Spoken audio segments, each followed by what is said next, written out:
Hey Thrivers, Heather here. And I want to ask you a question today that's been on my mind, and I've heard it from many of you in the group here. So I want this to be an active learning experience. I want you to check in with yourself, and I want you to listen to what feels true to you, because listening to that inner voice, things are going to come up and that's going to resonate with you. Your inner voice is going to say, yes, I need that. Yes, that makes sense. Yes, I need this solution. Okay. So, my first question here for everyone is, why does love die? This is the question that you've asked me, and a question that I've been thinking about a lot recently. A lot of you are saying that my spouse is saying they love me, but they're not in love with me, or they're in love with someone else. They no longer have those feelings of love toward me anymore. They're not sure if they can have that feeling of love again. They think that they need to leave to be able to find those feelings of love.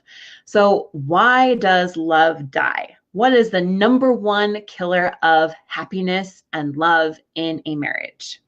What do you think the answer is? Go ahead and put it in the comments, put it in the chat. I want to make this interactive. This is a dialogue, not a monologue. So I want to know that you're out there. Why does love die? The number one reason why love dies in marriage is because there is a lack of hope. So let's go back to when you were first married. I'm going to go back to when I was first married 12 and a half years ago. Ben and I were so deeply in love, head over heels in love. And we had a feeling of hope that we could be happy together. In fact, the day, actually it was a night, it was early in the morning that Ben proposed to me. I was trying to give him a hint that I would accept his proposal because I knew that he might be feeling maybe a little hesitant about just proposing outright. And I wanted to drop a really good hint that I would say yes without saying yes and without saying, let's get married. Because I don't know, I was traditional in my thinking and I just really wanted him to propose without us talking about getting married first.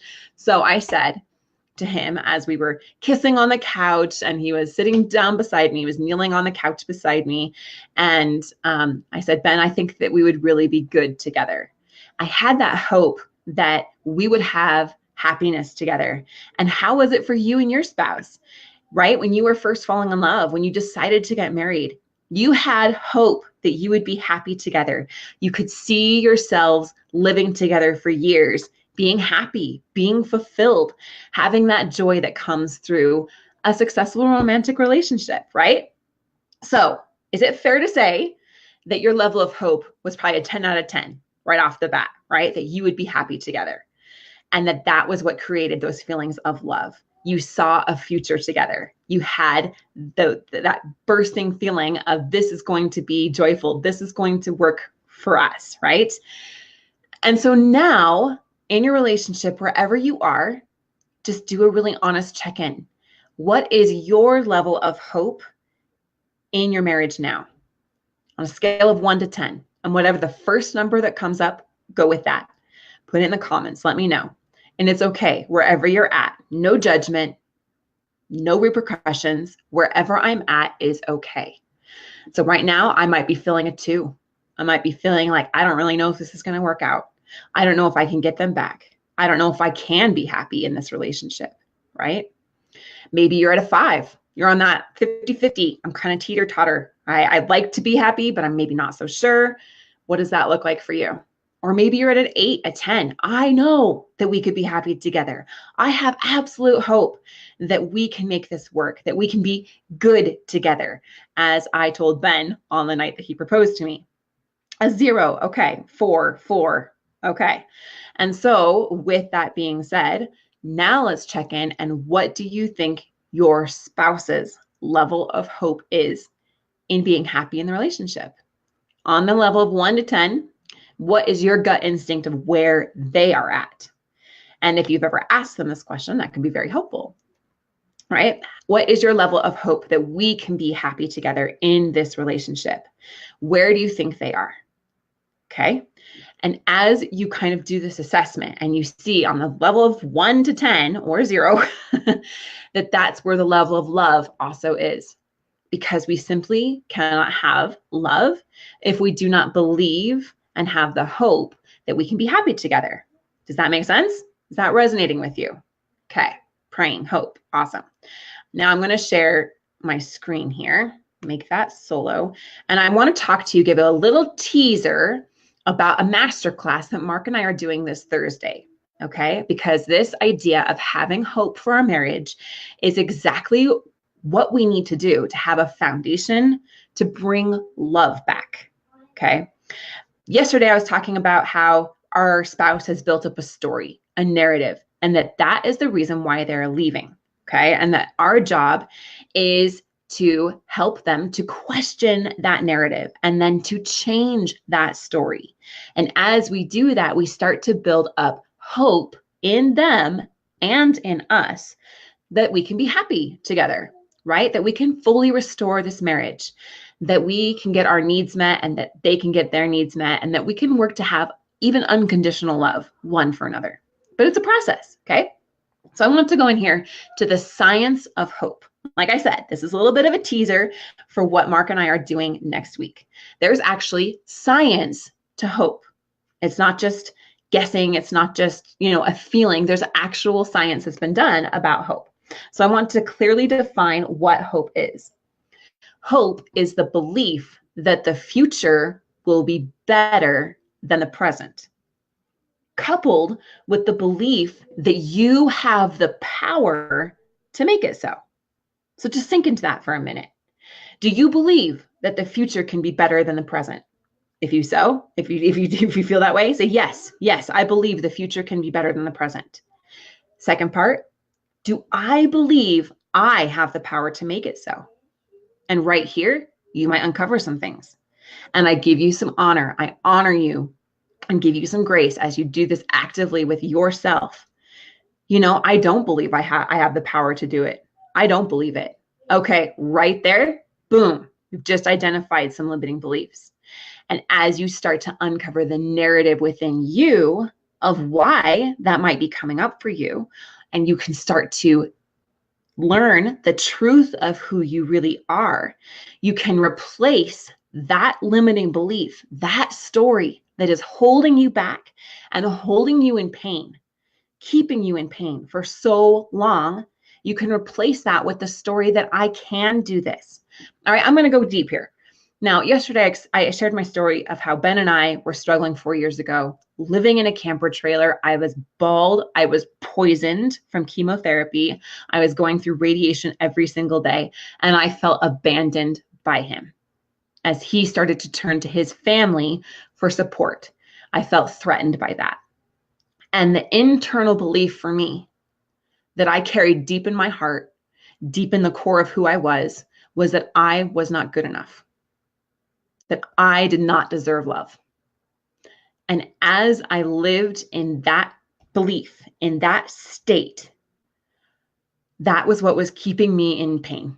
It was a subconscious thing. I wasn't fully aware of it. It was something that I could sense in some level. My thoughts sounded more like this. Why does he want to talk to his mom when he comes home first than me? Why does he want to spend hours opening up to them and pouring his heart out to them instead of me?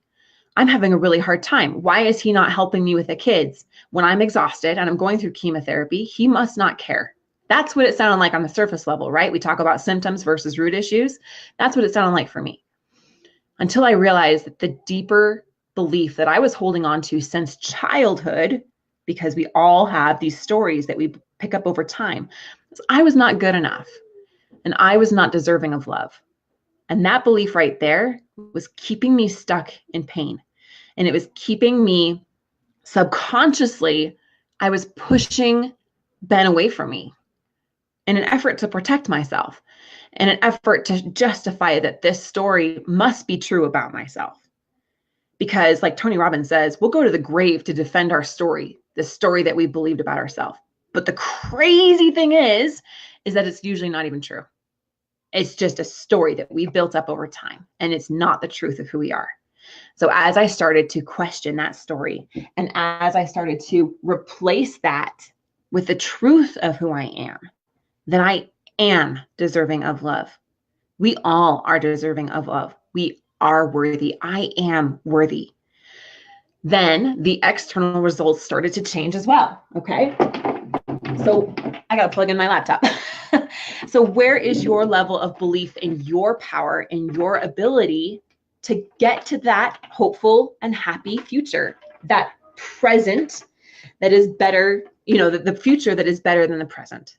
Okay. And if some limiting beliefs come up right there, then that's what we need to work on. And that's exactly the kind of mindset work that we guide our clients through, is uncovering below all those layers to what's really going on and making a foundational shift within. And when you start to change the way you look at things, the things you look at change.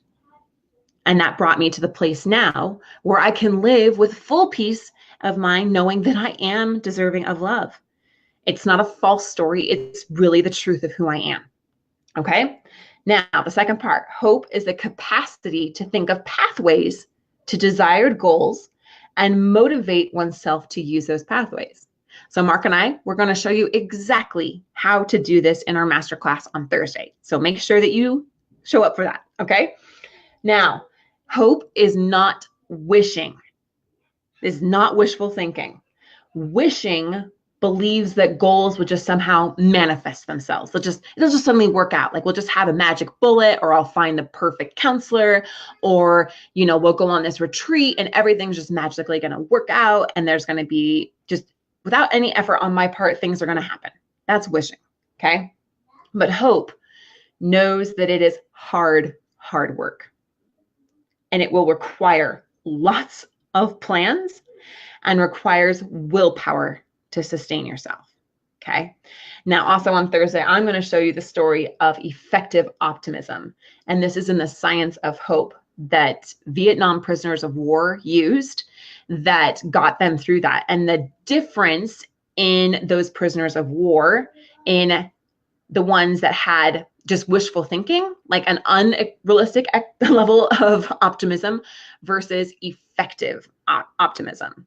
And so I will be sharing that with you on Thursday as well. So bottom line, my friends, is know where you're at with your level of hope. Understand that it's going to take time, and that there is an effective way to build pathways to a common goal with your spouse that will restore their level of hope. Okay?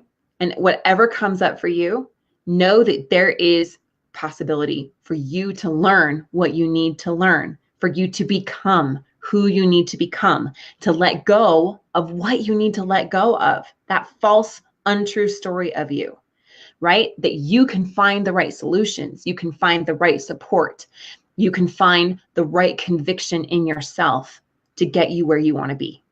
So we're doing that masterclass on Thursday. I'll post the link here to the event. It's going to be right here in the Thriving Marriage. I encourage you to come. This is just a little sneak peek of what we're going to do to help you to develop that level of hope so that you can have that deep and abiding love that weathers any storm with you and your spouse. And most importantly, you with you. Who needed to hear that today? Raise your hand. Say, yes, I needed to hear that today. That you with you, you can have a deep level of love within yourself, a deep level of hope that's not wishful thinking. It's based on science, and it can get you exactly where you want to be. Okay. Now, Mark and I are also opening the doors soon for our coaching program. So we're offering an early bird. If you want to get on an early bird list to sorry, I'm getting all muddled in my words. We've put together an early bird list for those that want to know as soon as doors open. And the first 10 that join our coaching program will get a bonus 4 weeks of coaching. So something we have only done once before, and it has been incredibly effective because, like I talked about with hope, it isn't wishful thinking. It's knowing it's going to take hard work. It's knowing it's going to take motivation. It's going to take drive. It's going to take tenacity to stick with it. And it's knowing that there's going to be time involved with that process. It isn't going to happen overnight, and it's not a magic bullet. Those don't exist. Okay. And we're going to go deeper into that on Thursday. But that given the right process and allowing yourself the right amount of time, Mark and I have proven that if we can slow down the process of a spouse leaving, a spouse pulling away, a spouse wanting to separate or divorce, and buy 6 months of time, then the opportunity to restore your marriage greatly increases. Okay. because you have that effective optimism and you're putting forth the right action steps to get there. So that's what we do in our coaching program. So if you want to get in on that, the bonus 4 weeks of coaching, then just put me in the comments and I'll make sure that I send you the link to the early bird list where you can get in on that. But above all, check in with yourself on your level of hope today. See how that correlates with your love in yourself and in love in your relationship. And then ask yourself, what can I do to raise my level of hope? Not wishful thinking, but actually effective hope to get where I want to be. So appreciate you guys. Oh, good. I'm so glad you needed this. Wonderful one. Thank you very much. I love you guys. I appreciate you. And I know that we have the opportunity to choose hope, to choose to see the power that is within us at any moment. That is my hope and my prayer and my blessing to you today. And I